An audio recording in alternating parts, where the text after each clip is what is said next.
ሰላም አለይኩም ወራህመቱላሂ ወበረካቱ። እንዴት ናችሁ ቤተሰብ? እኔ ደህና ነኝ አልሐምዱሊላህ። ለማታውቁኝ ሰዎች ፋጢማ እባላለሁኝ እና አንድ ሀሳብ ነበረኝ። ኢትዮጵያ ወደ ሳውዲ የሚመጡ ልጆች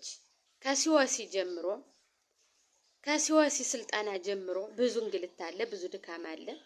ፓስፖርት አሁን ደግሞ ታውቁታላችሁ ጨምሯል። ከዛን አንስቶ ብዙ ችግር ፈጅተው ወጠው ወርደው እንደው አልነግራችሁም ታውቁታላችሁ። ብዙ ነገር ሆነው መጠው ማለት ነው።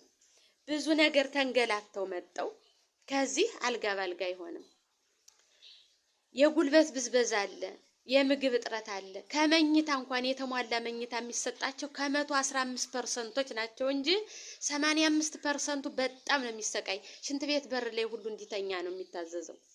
እና ይሄን ነገር ልክ እንደ ውል ስምምነቱ 2 ዓመት ኮንትራት እንደምንስማማው እንደተስማማው መንግስታችን የሚመለከተው አካል ሁሉ ጣልቃ ገብቶ ስለ ደህንነታቸው፣ ስለ ምግብ፣ ስለ ጉልበት ብዝበዛ ጣልቃ ገብቶ የተወሰነ የማሻሻል ነገር ቢሰራ ብዬ ነው ቤተሰብ።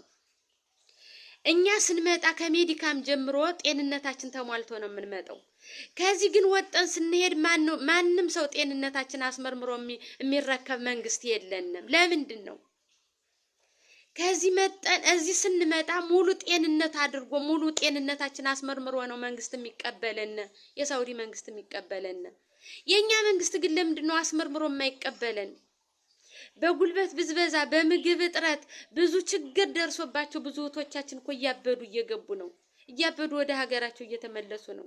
ሁሉም ነገር አልስተካከልላቸው ሲል ከዛ ከደሃ ቤተሰቦቻቸው ብዙ ገንዘብ ፈጅተው ከሲወሲ ከፓስፖርት ጀምሮ ይመጣሉ። ከሜዲካም ጀምሮ ብዙ ፈጅተው ይመጣሉ። ከዚህ ግን እንደዛ አይሆኑም። ቢሮ ተመልሰው ሲሄዱ ቢሮም ብዙ ችግር አለ፣ ረሃብ አለ፣ ጥማት አለ፣ መደብደብ አለ። ያን ሁሉ መቋቋም ሲያቅታቸው እነዚህ ልጆች ያብዳሉ። የኛ መንግስት አስመርምሮ አይቀበልም። ሙሉ ጤንነታችን አረጋግጦ እንደሚሰደን ነው ሁሉ ሙሉ ጤንነታችን ተረጋግጦ አይቀበልም።